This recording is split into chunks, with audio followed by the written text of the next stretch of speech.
Hello po, magandang araw. Ayan. So, eto po ulit, magkakatayo ulit ako ng manok para pagbigyan ng aking mga fans sa kanilang matagal na kahilingan kung kailan daw po ulit ako magkakatay ng manok. So, kung mapapansin nyo, narito po tayo sa aming farm. Ayan, dito po ako magdadayo ng pagkakatay ng manok. Ano po?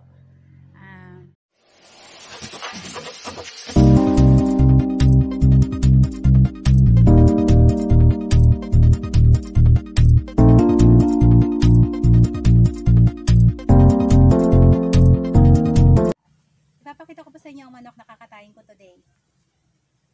Jaran! Ito na siya. Ayan. Ito po ay hinahin at sadyang pinataba ko. Pang-welcome ko to dun sa kapatid ko na bagong dating galing abroad. Shout out sa bagong dating.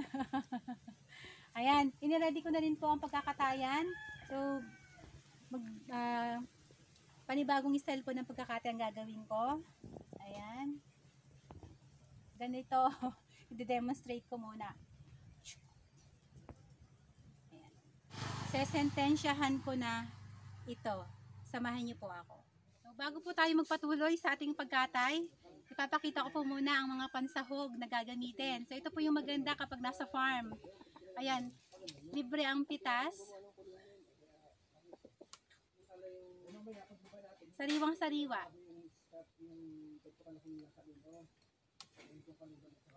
Papaya. Punta po tayo dun sa tanglad sa lemongrass. Naman po, lemongrass.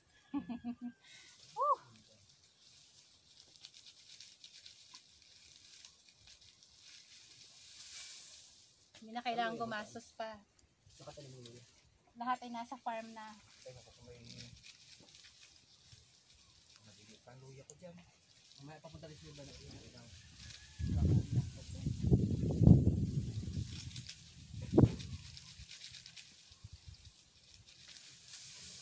Yan.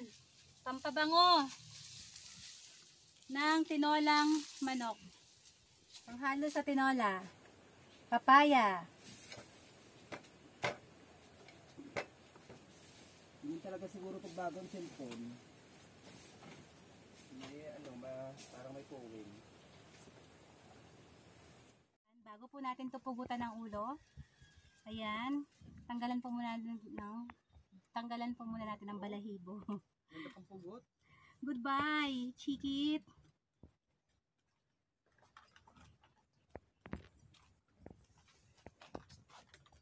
Wawa naman. Akin na. Ito maganda eh. Ito maganda pang pugot eh.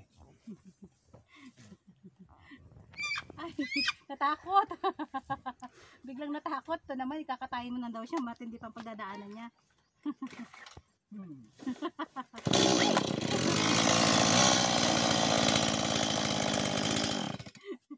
Ito maganda talaga ito. Natakot ang chicken.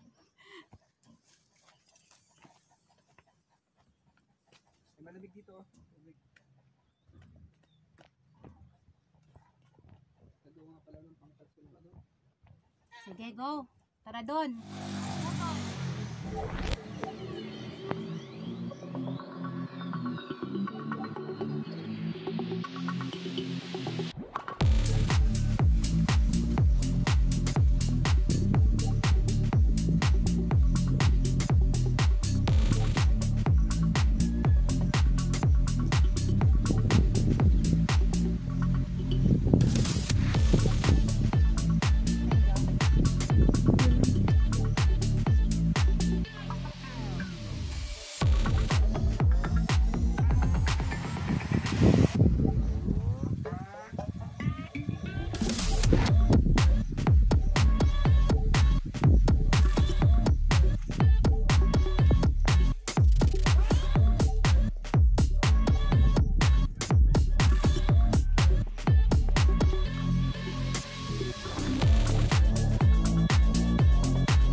Mataba. Sinikita mo, di ba? Medyo madilaw-dilaw na yung dito niya. Ibig sabihin, mataba ang manok.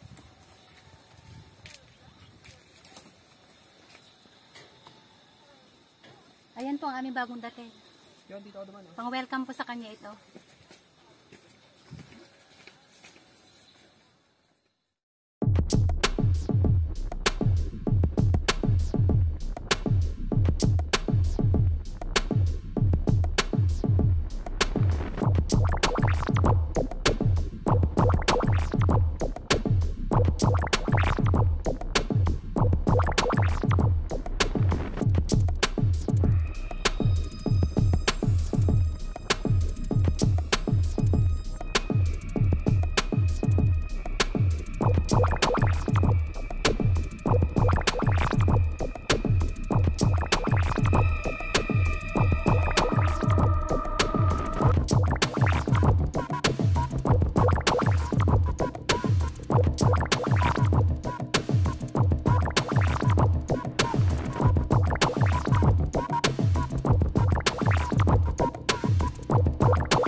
Finish!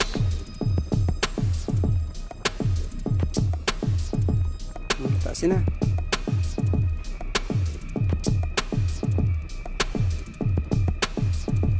Ready to cook.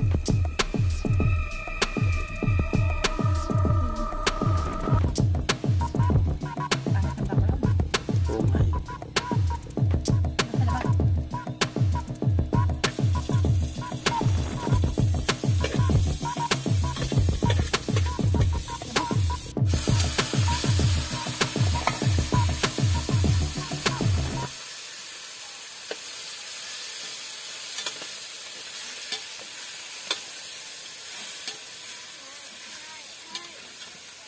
Wala sa kasiyo.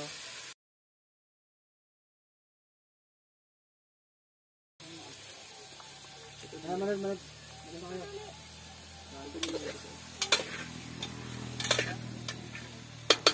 Tinola.